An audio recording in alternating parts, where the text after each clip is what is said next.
Bloco 1. O primeiro sinal.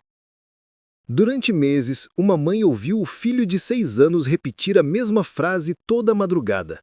"Meu planeta morreu, mãe. Eu vim avisar."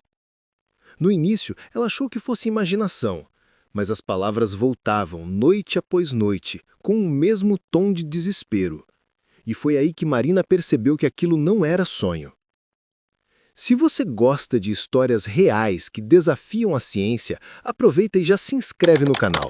Assim você não perde os próximos casos que o mundo ainda tenta entender.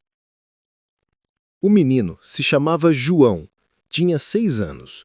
Era tranquilo, curioso, mas havia algo diferente no olhar dele. Quando as outras crianças desenhavam super-heróis, ele desenhava ruínas, torres partidas, rios secos, céu vermelho. Uma paisagem coberta por uma poeira que parecia engolir tudo. Marina, professora de história, achava que era apenas imaginação, mas um detalhe chamou a atenção. No canto de um dos desenhos, com letra trêmula, o menino escreveu: "Lá a gente respirava ferro e poeira, doía." Ela ficou parada, olhando para a frase. O garoto mal sabia ler. De onde teria tirado aquilo? Por curiosidade, digitou no Google. O que encontrou fez o coração dela disparar. Pesquisas da NASA confirmavam: a atmosfera de Marte contém óxido de ferro, ferrugem. Respirar lá seria como engolir metal e poeira. Coincidência ou lembrança? Marina fechou o notebook, confusa. Na manhã seguinte, o menino fez outra pergunta estranha. "Mãe, aqui o sol dorme?" "Claro que dorme, filho. Quando escurece, ele vai para o outro lado do mundo." "Lá ele não dormia. O céu era sempre vermelho." Ela começou a anotar tudo o que o filho dizia, cada frase, cada palavra. Às vezes, ele acordava suado, dizendo: "A poeira vai voltar, a cor vai mudar, vai começar de novo." Certa noite, Marina gravou um vídeo. João sentado à mesa, contando o que lembrava. Publicou em um grupo de mães, e em poucas horas o vídeo viralizou. Milhares de pessoas comentaram. Algumas riram, outras se assustaram, mas entre as mensagens, uma chamou a atenção. Um homem que se apresentava como Dr. Gustavo Ramires, astrofísico e consultor da Agência Espacial Brasileira. "Marina, eu gostaria de conversar com seu filho. Há algo nas palavras dele que me preocupa." Ele escreveu. No dia seguinte, ela recebeu a ligação. A voz do doutor era calma, analítica.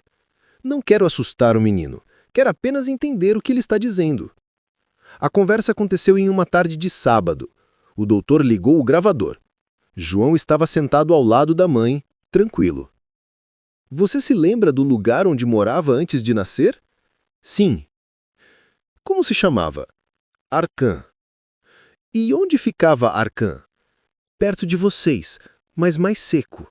Tinha 2 luas. O céu era vermelho, porque o ar queimava." O doutor se inclinou. "O ar queimava?" "Sim. A gente respirava ferro e poeira. As plantas morreram primeiro, depois os rios. A gente cavava para achar água, mas só encontrava sal." Dr. Gustavo olhou para Marina. Ele está descrevendo exatamente o processo de oxidação do solo marciano. E o sal nas crateras? Isso é real. A NASA descobriu em 2008. Mas João continuou. Pegou um lápis e começou a desenhar. Círculos, linhas, triângulos. Apontou uma mancha e disse: "Aqui era a cidade de Halos. Ficava perto da Grande Fenda.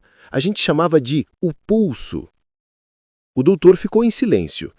Existe em Marte uma fenda gigantesca chamada Valles Marineris, mais de 4.000 quilômetros de extensão. E a área que o menino desenhou se parecia com Kandor Chasma, uma das regiões mais profundas. Dias depois, o astrofísico enviou o material a um colega da Universidade de São Paulo. O resultado foi surpreendente. Os desenhos coincidiam em 83% com imagens reais de Marte. Não pode ser coincidência. Ou esse garoto viu essas imagens, o que é improvável, ou ele sabe de algo que nós não sabemos. Marina começou a ser procurada por jornalistas, curiosos e até grupos espirituais, mas evitava entrevistas. Ele não entende o que está acontecendo, só fala o que sente. Mesmo assim, as madrugadas continuavam iguais. O menino acordava suado, dizendo frases estranhas. Vai acontecer de novo, o céu vai quebrar. Durante o café, ele perguntou: Mãe, a terra também pode morrer? Marina hesitou. Não, filho, claro que não. Foi o que a gente disse lá também. Aquela frase ficou ecoando na cabeça dela por dias. Começou a escrever tudo num caderno, como se tentasse decifrar uma mensagem. O caso chamou a atenção de um programa científico da TV pública. Eles decidiram investigar. Gravaram entrevistas, exames e uma reconstituição. Pediram para João construir, com argila, o lugar onde morava. Ele fez túneis, cúpulas e pequenos veículos e explicou: a gente vivia debaixo da terra porque a luz machucava. Um engenheiro da missão ExoMars analisou as imagens e comentou: esse tipo de estrutura é exatamente o que estudamos para futuras colônias humanas. É impossível uma criança inventar isso. Mas o mais estranho ainda estava por vir. João começou a ter sensibilidade à luz. Seus olhos lacrimejavam com o sol. Às vezes, tossia sem motivo. Durante as crises, dizia: o ar está pesado de novo, vai quebrar. Os exames clínicos não mostraram nada, mas uma análise mais detalhada revelou pequenas partículas metálicas na narina do menino, resíduos microscópicos de ferrugem. A origem, ninguém sabia explicar. Enquanto isso, o vídeo original já passava dos 2 milhões de visualizações. Teorias se multiplicavam. Alguns diziam que João era a reencarnação de um habitante marciano. Outros que tinha memória genética de uma civilização perdida. E os céticos, claro, diziam que tudo era coincidência. Mas o que poucos perceberam é que João nunca usava a palavra Marte. Ele chamava o lugar de Arcan e dizia que a cor do céu lá era igual ao pôr do sol da Terra, só que o sol nunca dormia. Dr. Gustavo revisitou os arquivos da sonda Viking, de 1977. Entre milhares de fotos, encontrou uma imagem do horizonte marciano. Um pôr do sol permanente. A mesma descrição do menino. Dias depois, a escola também relatou comportamentos estranhos. Durante uma aula sobre o sistema solar, a professora mostrou uma imagem de Marte. O garoto levantou a mão e disse: não é bem assim. Lá o céu é mais claro e o chão tem rachaduras, como quando o fogo seca a lama. A professora perguntou onde ele aprendeu aquilo. Não aprendi, respondeu. Lembrei.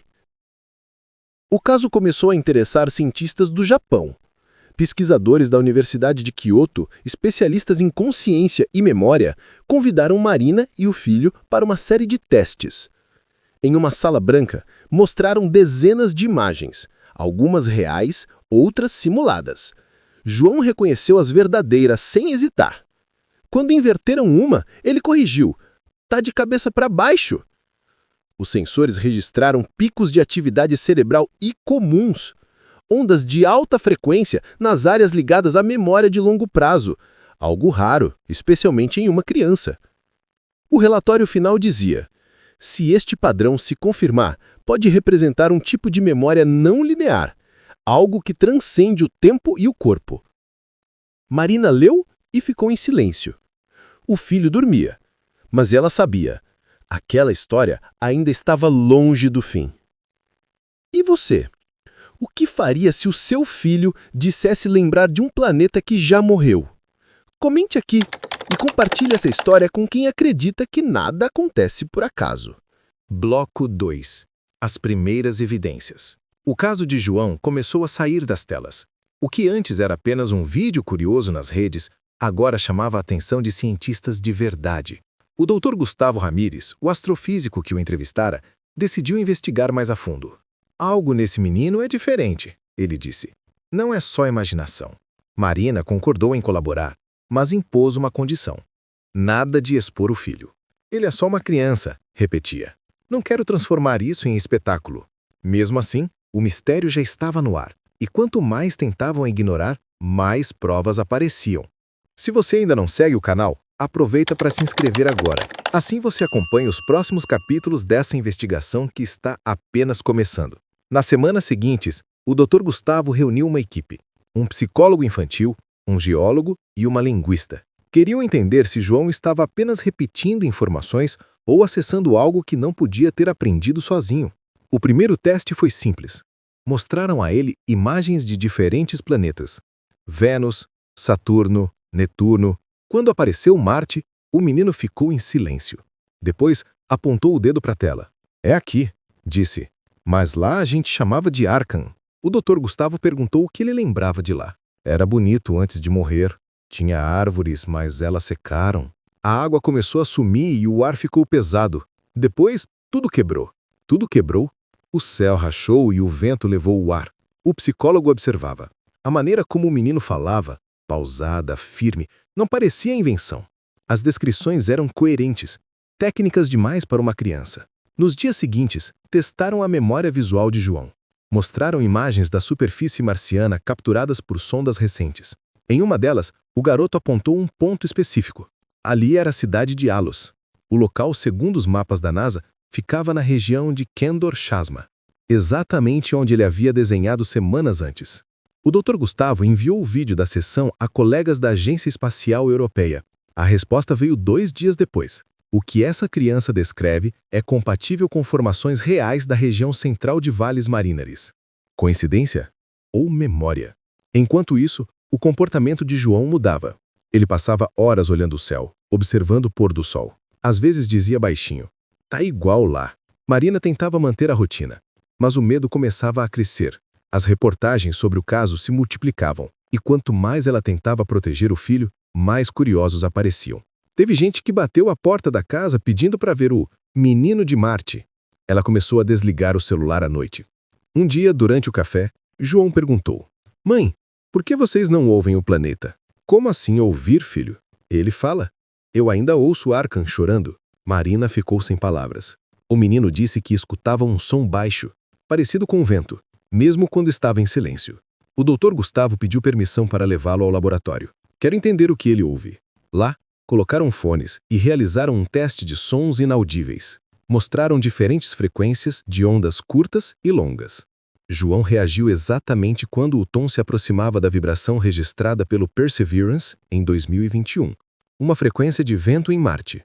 O Dr. Gustavo ficou intrigado. Ele reconheceu um som gravado a 225 milhões de quilômetros da Terra. Dias depois, Marina notou algo ainda mais estranho. O filho começou a fazer desenhos com símbolos. Pareciam letras, mas de um idioma desconhecido. Quando ela perguntou o que era, ele respondeu, é o nome das pessoas de lá. A gente escrevia com luz. A linguista da equipe analisou os traços. Não pertenciam a nenhum alfabeto conhecido, mas tinham repetições rítmicas, como se fossem fonemas. É uma estrutura lógica, explicou. Alguém ensinou isso a ele, ou ele se lembra de algo que já sabia. Na mesma semana, a escola entrou em contato. Durante uma aula de ciências, João corrigiu a professora. Ela mostrava um slide sobre Marte. Ele levantou a mão e disse, o chão não é assim, é mais rachado. Quando o calor subia, o solo se abria e o fogo vinha de baixo.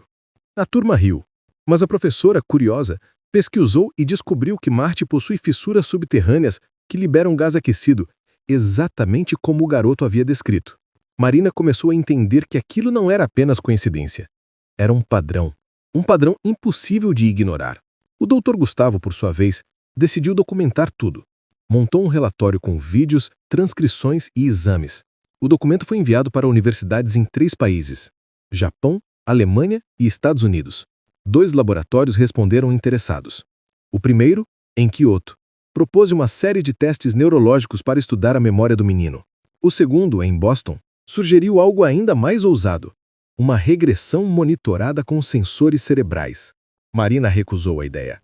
Ele é uma criança, não um experimento, mas aceitou os exames não invasivos. E foi neles que surgiu o dado mais estranho de todos.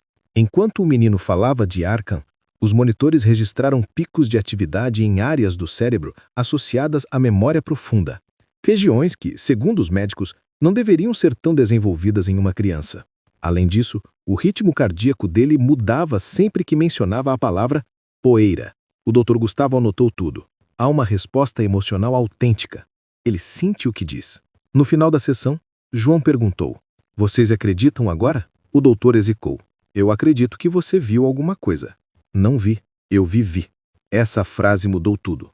A partir dali, o caso de João deixou de ser apenas uma curiosidade científica. Passou a ser tratado como um possível registro de memória extrabiológica. Algo que poderia desafiar a própria compreensão do que é existir. Os jornais começaram a chamá-lo de o Menino de Marte. Mas ele insistia: "Não é Marte, é Arkham." Para Marina, o rótulo não importava. O que a assustava era o olhar do filho. Às vezes, ele parecia estar em outro lugar, como se olhasse para além do tempo. Certa noite, antes de dormir, João disse algo que ela nunca esqueceu. "Mãe, lá a gente também tentou avisar. Mas ninguém ouviu." "Avisar do quê, filho?" "Que o ar ia mover." Silêncio. Ela não conseguiu responder. "E você? Acreditaria se ouvisse isso da boca do seu filho?" Comente aqui e compartilhe este vídeo com alguém que também sente que há memórias que não vêm desta vida. Bloco 3. As revelações. O caso já tinha saído do controle. O vídeo de João estava em todas as redes, nos portais de notícias e até em programas de TV. Marina tentava manter o filho longe da exposição, mas quanto mais se escondia, mais gente aparecia com perguntas. E nem ela tinha respostas.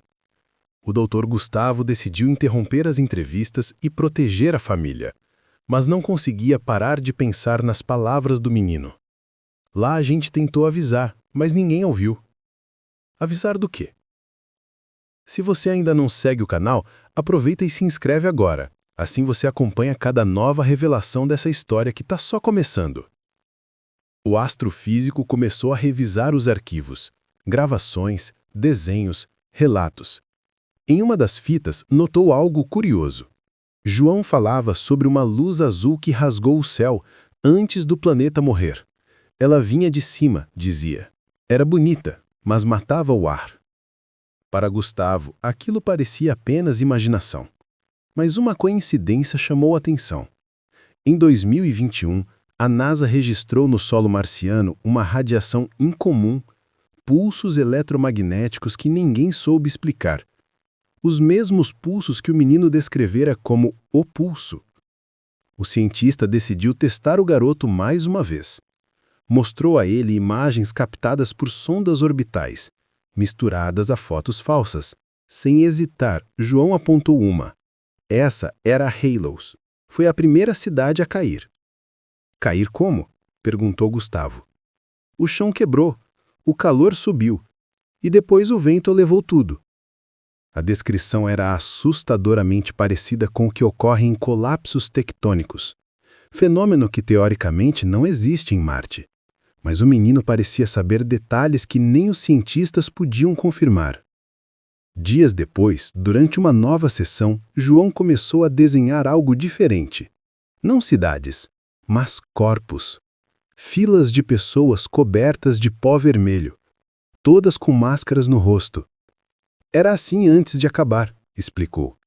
A gente não conseguia respirar mais. Marina não conseguiu conter as lágrimas. Por que você lembra disso, filho? Porque eu fiquei por último. O silêncio que se seguiu foi sufocante.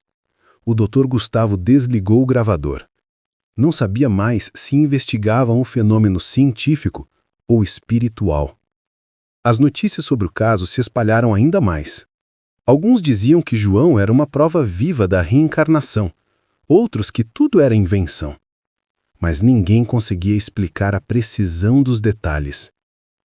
A equipe japonesa da Universidade de Kyoto, que já havia estudado o menino, decidiu voltar ao Brasil.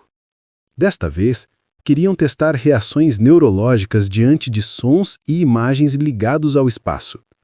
Usaram gravações reais das missões Viking e Perseverance, ruídos captados na superfície marciana.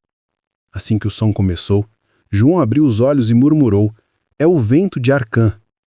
Os monitores mostraram picos instantâneos de atividade cerebral.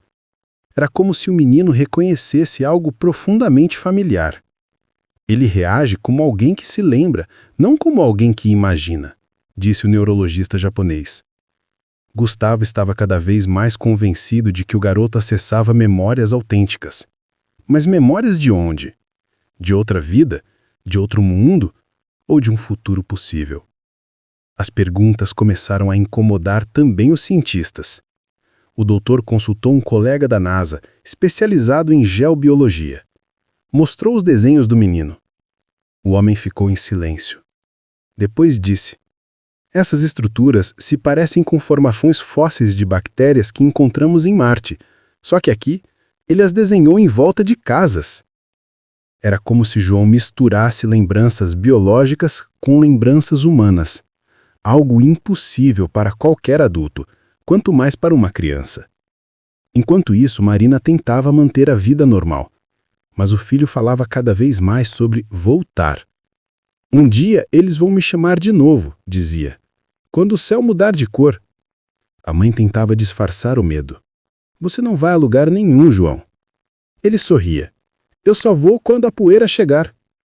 O doutor Gustavo passou a investigar fenômenos climáticos relacionados às palavras do menino e encontrou algo inquietante. Naquela semana, a NASA havia divulgado novas imagens de tempestades de poeira em Marte, as maiores em quase 20 anos. Coincidência ou conexão? No laboratório, começaram a comparar os relatos do garoto com dados científicos. Quase tudo coincidia. As duas luas, o sal nas crateras, a cor permanente do céu e o som do vento gravado em 2018, idêntico ao que o menino dizia ouvir nos sonhos. Aos poucos, a ideia de memória impossível começou a tomar forma. Um tipo de lembrança que não vem do cérebro, mas da consciência. Como se a mente humana pudesse carregar registros de outras existências. Para Marina, nada disso tinha nome. Era só a vida dela virando um enigma. E o medo de que o filho fosse mais lembrado pelo mistério do que pela infância que estava perdendo. Mas o que ninguém sabia é que as lembranças de João estavam prestes a mudar. Certa noite, ele acordou gritando: Acorda, mãe! O céu abriu de novo! Ela correu até o quarto. O menino estava suando, tremendo. Apontava para a janela onde o luar atravessava as cortinas. É igual lá, quando começou a acabar. Ela tentou acalmá-lo. Foi só um sonho, meu amor. Não, mãe, era o mesmo brilho, era a luz azul. Na manhã seguinte, ele estava calado. Passou o dia desenhando círculos sobrepostos. No centro, uma espiral. Quando o doutor Gustavo viu, ficou em choque. Era idêntico ao registro magnético que a NASA identificara como origem das tempestades globais de Marte. Como ele pode saber disso? Perguntou o cientista. Esses dados nem foram divulgados. A partir dali, o caso deixou de ser apenas uma curiosidade. Virou investigação oficial. Pesquisadores começaram a sugerir que João poderia ser portador de memória residual, uma espécie de eco entre consciências separadas pelo tempo e pelo espaço. Mas para o próprio menino dizia outra coisa. Não é eco, é chamado. E se o chamado não fosse apenas lembrança? E se fosse um aviso? Na última gravação feita por Marina, João olhou para a câmera e disse: A gente errou lá. Gastou tudo. Secou o ar. Agora está começando aqui. O Dr. Gustavo ouviu o vídeo dezenas de vezes. Cada palavra parecia carregar um sentido profético. E se o menino não estivesse falando do passado, mas do futuro da Terra? Marina tentou proteger o filho de novas entrevistas, mas já era tarde. As imagens haviam se espalhado. O mundo inteiro conhecia João, um menino que lembrava de um planeta morto. E você? Acredita que algumas lembranças não pertencem a esta vida? Comente aqui e compartilhe esta história com alguém que também sente que o tempo pode guardar memórias do impossível. Bloco 4.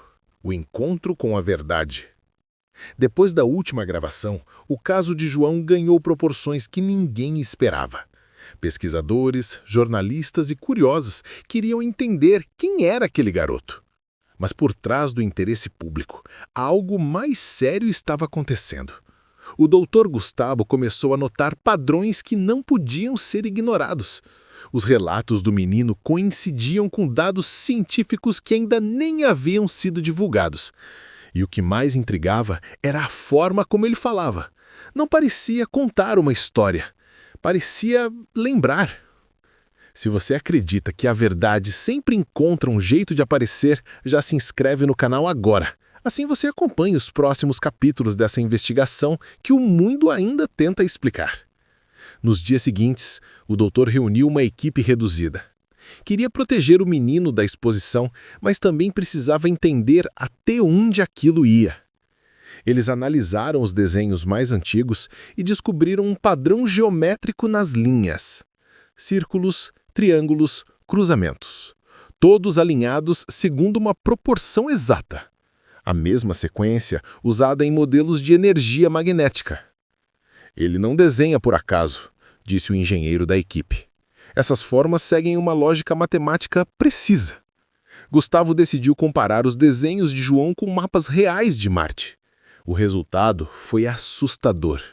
Alguns traços coincidiam com locais onde a NASA havia identificado variações eletromagnéticas, regiões chamadas de anomalias de campo.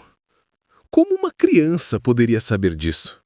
Naquela noite, o cientista escreveu em seu diário: ou estamos diante do maior caso de coincidência da história, ou de uma memória que transcende o tempo e o corpo.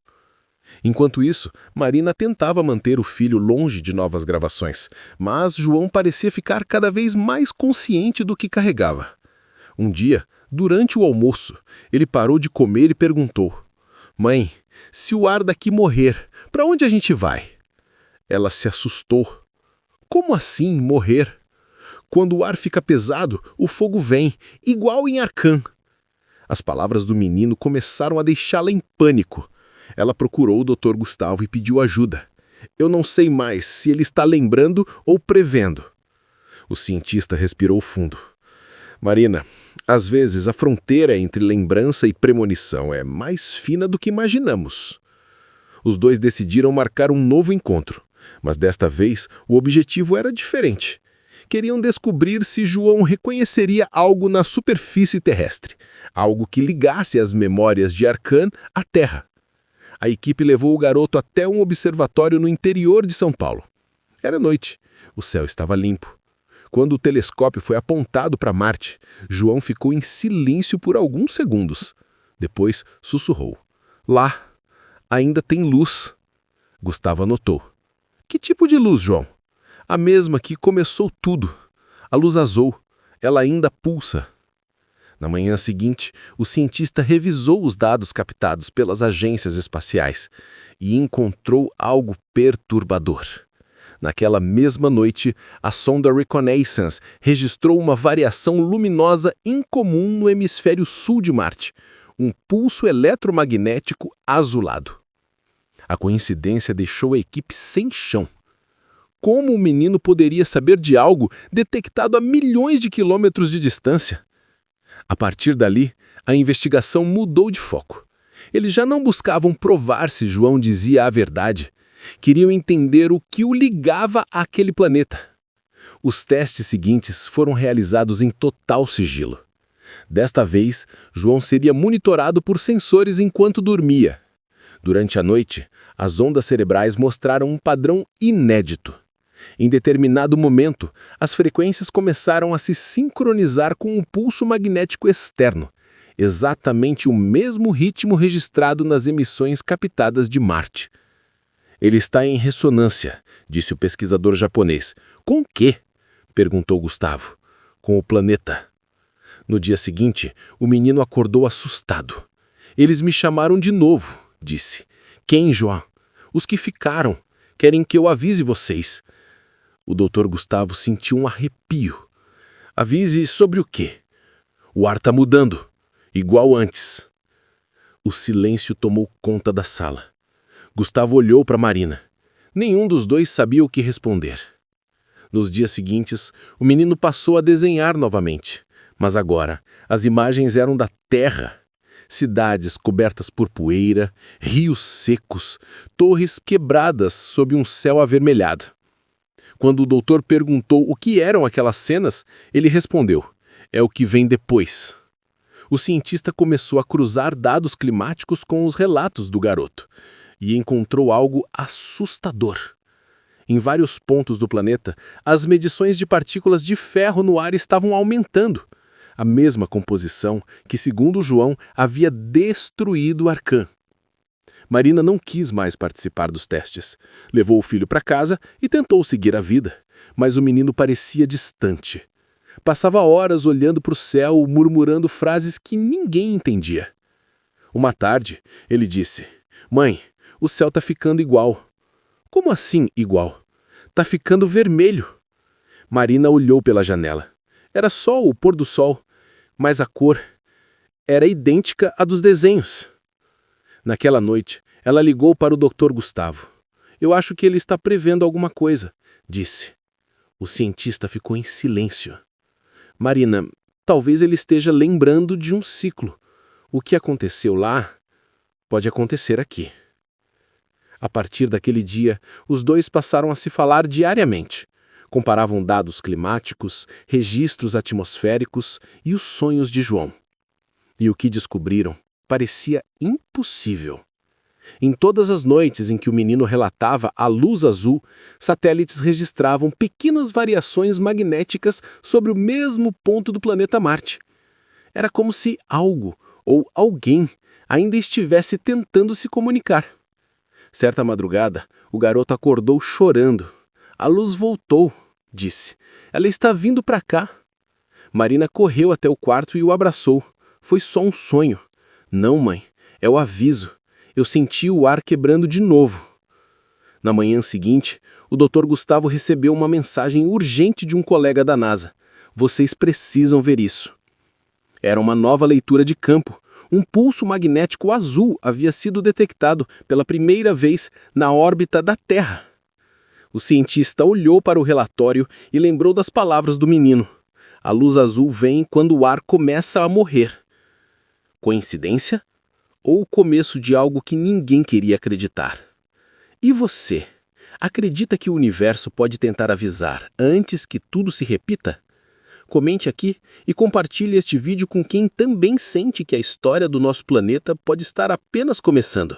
Bloco 5. O legado de Arcã. Depois da descoberta do pulso azul na órbita da Terra, nada foi igual. As palavras de João deixaram de ser apenas lembranças. Viraram alerta. O que antes era tratado como fantasia, agora fazia cientistas questionarem o próprio futuro. O Dr. Gustavo passou dias analisando os dados. A frequência do pulso era idêntica à registrada em Marte pouco antes das grandes tempestades de poeira, o mesmo fenômeno que o menino descrevia como o começo do fim. Se você chegou até aqui, aproveita e se inscreve no canal. Assim você acompanha as próximas investigações sobre casos que a ciência ainda não consegue explicar. Enquanto os jornais especulavam, Marina se fechou completamente. Desligou o celular, parou de atender jornalistas e tirou o filho da escola. "Chega de exposição", disse. "Eu só quero que ele tenha paz." Mas João parecia inquieto, o olhar distante, como se estivesse ouvindo algo que ninguém mais conseguia ouvir. Em uma tarde silenciosa, ele pediu um caderno e começou a desenhar. Traçou círculos, linhas e símbolos, os mesmos de meses atrás, mas agora interligados. No centro, uma frase: "O ar vai quebrar outra vez." Marina sentiu o corpo gelar. "Filho, o que é isso?" "É o que vai acontecer aqui, se ninguém escutar." Ela levou os desenhos ao Dr. Gustavo. O cientista os analisou com atenção. Cada forma representava uma região do planeta. E o ponto central, marcado por uma espiral azul, coincidiu exatamente com a posição da anomalia magnética detectada na atmosfera terrestre. Gustavo não quis acreditar, mas as coincidências estavam se tornando evidências. Ele contatou colegas da Agência Espacial Europeia. Dias depois, recebeu a confirmação. Uma sequência de pulsos eletromagnéticos estava mesmo sendo registrada sobre o Atlântico Sul. É impossível, disse o engenheiro-chefe, mas os dados estão aqui. Enquanto isso, João piorava. As dores de cabeça aumentavam e ele dizia sentir o vento de Arcã dentro do peito. Marina tentava acalmá-lo, mas o menino parecia ouvir vozes. Eles estão falando, mãe. Quem, João? Os que ficaram. O doutor Gustavo começou a suspeitar de uma ligação entre o corpo do menino e as emissões captadas no espaço. Instalou um pequeno monitor de campo eletromagnético no quarto dele. E o impossível aconteceu. Toda vez que João dizia ouvir a luz azul, o aparelho registrava pequenas flutuações no campo ao redor. Ele está sintonizado, disse o doutor, incrédulo. Com o que? Perguntou Marina. Com algo que ainda não compreendemos. As gravações foram enviadas a laboratórios internacionais. Alguns cientistas sugeriram que se tratava de um fenômeno psicofísico, uma interação entre consciência e ambiente. Outros acreditavam que João era apenas uma coincidência viva, mas ninguém conseguiu explicar o padrão magnético que acompanhava as falas dele. Certa noite, enquanto todos dormiam, o menino acordou e foi até a janela. O céu estava coberto por nuvens, mas uma luz azulada parecia pulsar por trás delas. Marina o encontrou ali, parado, olhando fixamente. Filho, o que você está vendo? Eles chegaram. Na manhã seguinte, jornais do mundo inteiro noticiaram uma tempestade magnética incomum registrada na atmosfera. Ondas de energia atravessaram satélites, derrubaram comunicações e provocaram auroras visíveis até no Brasil. As mesmas luzes que João havia descrito semanas antes. Gustavo passou a noite em claro. Comparou as frequências da tempestade com as gravações antigas. O resultado foi assustador. O padrão era o mesmo do pulso de Arcã. É o mesmo sinal. O mesmo que o menino lembrava. Mas João estava fraco. Febre alta, respiração curta. O ar tá pesado, repetia. Tá igual. Os médicos não encontraram causa alguma. Nenhum vírus, nenhuma infecção. O corpo estava saudável, mas parecia exausto, como se tivesse vivido mais do que seus 6 anos. Marina ficou ao lado dele o tempo todo. Numa das madrugadas, João segurou sua mão e disse: Mãe, quando o ar quebrar de novo, olha para o céu. Você vai ver a mesma luz. Ela chorou sem entender. Não fala isso, meu amor. Você vai ficar bem. Ele sorriu. Eu já fiquei uma vez. Agora é a vez de vocês. Na manhã seguinte, ele dormiu profundamente. Durante 48 horas, não acordou. Os sensores ao redor da cama registraram pequenas oscilações de campo, o mesmo ritmo da luz azul. Depois, silêncio. O menino não resistiu. A notícia se espalhou rapidamente. João, o garoto que dizia lembrar de outro planeta, morre aos 6 anos. Mas o doutor Gustavo sabia que aquilo não era o fim. Naquela mesma noite, satélites captaram um novo pulso vindo da direção de Marte. 3 sinais, em 3 intervalos idênticos aos batimentos cardíacos humanos. É impossível, disse o cientista, mas os dados estavam lá.